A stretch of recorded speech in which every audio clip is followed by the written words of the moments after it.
आजकल बहुत ज़्यादा फैंसी वर्ड है अमेरिका इंडिया या आर्टिफिशियल इंटेलिजेंस के तौर पर लोग जानते हैं। लेकिन एक सवाल जो भारत में लोकतंत्र को लेकर के बहुत सारे सवाल उठते हैं, वो अमेरिका तक प्रधानमंत्री का पीछा करता रहा। यही सवाल साझा प्रेस कॉन्फ्रेंस के दौरान वॉल स्ट्रीट जर्नल के पत्रकार ने जब प्रधानमंत्री से पूछा तो बड़ी साफगोई से उन्होंने इसका जवाब भी दिया। Mr. Prime Minister, India has long prided itself as the world's largest democracy, but there are many human rights groups who say that your government has discriminated against religious minorities and sought to silence its critics. As you stand here in the east room of the White House, where so many world leaders have made commitments to protecting democracy, what steps are you and your government willing to take to improve the rights of Muslims and other minorities in your country and to uphold free speech? मुझे आश्चर्य हो रहा है कि आप कह रहे हैं कि लोग कहते हैं नहीं, भारत डेमोक्रेसी है। और जैसा राष्ट्रपति बाइडेन ने कहा, भारत और अमेरिका दोनों के डीएनए में लोकतंत्र है। लोकतंत्र हमारा स्पिरिट है, लोकतंत्र हमारी रगों में है।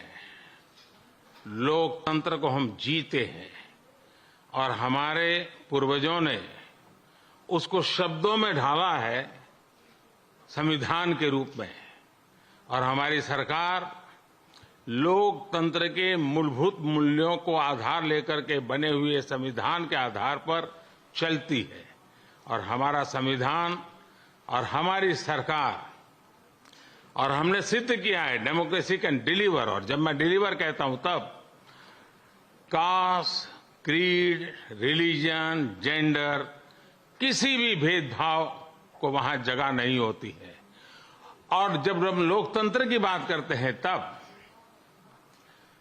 अगर ह्यूमन वैल्यूज नहीं है, ह्यूमैनिटी नहीं है, ह्यूमन राइट्स नहीं है, फिर तो वो डेमोक्रेसी है ही नहीं। और इसलिए जब आप डेमोक्रेसी कहते हैं, जब डेमोक्रेसी को स्वीकार करते हैं और जब हम डेमोक्रेसी को लेकर के जीते हैं, तब डिस्क्रिमिनेशन का कोई सवाल ही नहीं उठता है। और इसलिए भारत सबका साथ, सबका विकास, सबका विश्वास, सबका प्रयास, उन मूलभूत सिद्धांतों को लेकर के, और इसलिए हम चलते हैं। भारत में सरकार के जो बेनिफिट्स हैं वो एक्सेस टू ऑल है, जो भी उसके हकदार हैं उन सबको मिलते हैं। इसलिए भारत के लोकतांत्रिक मूल्यों में कोई भेदभाव नहीं है, न धर्म के आधार पर, न जाति के आधार पर, न उम्र के आधार पर, न भूभाग के आधार पर। बातचीत करने के लिए हमारे साथ जो मेहमान है उनका इंट्रोडक्शन कराते हैं आपसे। हमारे साथ है जाने माने एनर्जी और स्ट्रेटजिक एक्सपर्ट और साथ ही भारतीय जनता पार्टी से जुड़े नेता नरेंद्र तनेजा जी, जेएनयू में सेंटर फॉर इंटरनेशनल पॉलिटिक्स के चेयरपर्सन स्वर्ण सिंह जी, बीबीसी हिंदी के पूर्व संपादक शिवकांत शर्मा जी, और centre for strategic international studies में यूएस इंडिया पॉलिसी स्टडीज के रिसर्च एसोसिएट कृति उपाध्याय। आप सबका बहुत बहुत स्वागत है मेरे साथ इस शो में जुड़ने के लिए। तनेजा जी, ये जो प्रधानमंत्री जी की यात्रा थी, मुझे ये बताइए कि ये एक स्टेट विजिट के अलावा बहुत बार प्रधानमंत्री जी गए, बहुत बार और भी पहले नेता गए, ये कैसे अलग है और इसका टेक अवे क्या है? अच्छा, देखिए प्रश्न किया। प्रधानमंत्री भी वहां पहले जा चुके हैं और भारत के हमारे से पहले कांग्रेस के प्राइम मिनिस्टर भी जाते थे। एक लंबा इसका सिलसिला है। पंडित नेहरू भी गए थे, आपको याद होगा, बड़ा ऐतिहासिक विजिट माना गया था जब प्रेसिडेंट कैनेडी से वहां मिले थे। लेकिन अभी जो आज की दुनिया है, आज का जो जियो पॉलिटिक्स के हिसाब से नजर से देखें, आर्थिक जो दुनिया में परिवर्तन हो रहे हैं उसके नजर से देखें, और जो एक यूनिपोलर वर्ल्ड था वो खत्म हो रहा है, मल्टीपोलर वर्ल्ड अभी बनना है। तो इस पूरी दुनिया में जो उथल पुथल हो रही है, आर्थिक उथल पुथल, राजनीतिक उथल पुथल, जियो पॉलिटिकल उथल पुथल, एक पावर का जो पूरा इक्वेशन था सारा चेंज हो रहा है, उसके अंतर्गत जो है भारत को जो एक अवसर मिला, एक अपॉर्चुनिटी मिली है कि भारत अपनी पोजीशन जो है वो सही तरीके से कर सके और तेजी से जो है एक तो दुनिया की जो हाई टेबल है वहां पे अपनी मजबूती से अपनी पकड़ बनाए, और साथ साथ उसके अंदर जो है भारत को एक मजबूत ताकत एक वर्ल्ड पावर के रूप में स्थापित कर सके। जो प्रधानमंत्री का आप देख रहे हैं कि जो प्रधानमंत्री का वहां स्वागत हो रहा है या उनके संसद जो में उनको सुना जा रहा है या जिस हिसाब वो पूरा भारत का हो रहा है। अमेरिका जो था वो एक ऐसा देश था जो आज की तारीख में भी अमेरिका ही दुनिया की सबसे बड़ी ताकत है।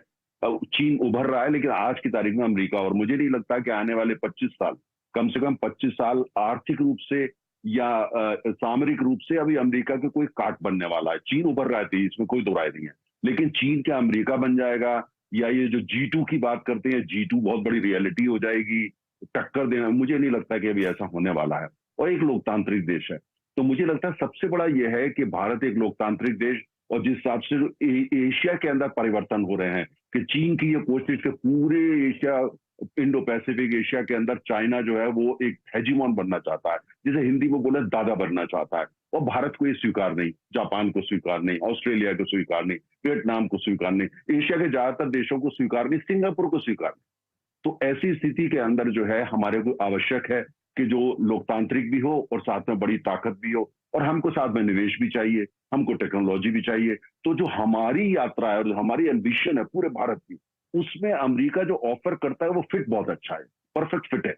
अब इसको लेकर बहुत इमोशनल होकर हम देखें कि भाई जिस हिसाब से स्वागत है उसको बहुत वो होने की जरूरत नहीं है।